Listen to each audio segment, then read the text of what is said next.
విజయనగరంలో పైడితల్లి అమ్మవారు, బుక్కరాయ సముద్రంలో ముసలమ్మ, పెనుగండలో కన్యకా పరమేశ్వరి.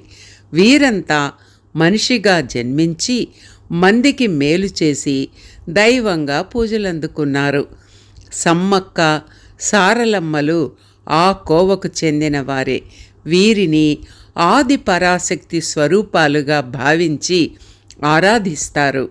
అన్యాయం, ప్రజా వ్యతిరేక పాలన మీద తిరుగుబాటుతో తల్లి కూతుళ్ళు సాగించిన పోరాటానికి ప్రతీక సమ్మక్క సారలమ్మ జాతర. సమ్మక్క, ఆమె కుమార్తె సారలమ్మలు చేసిన పోరాటాన్ని గౌరవిస్తూ గిరిజనులు చేసుకునే పండుగ ఇది.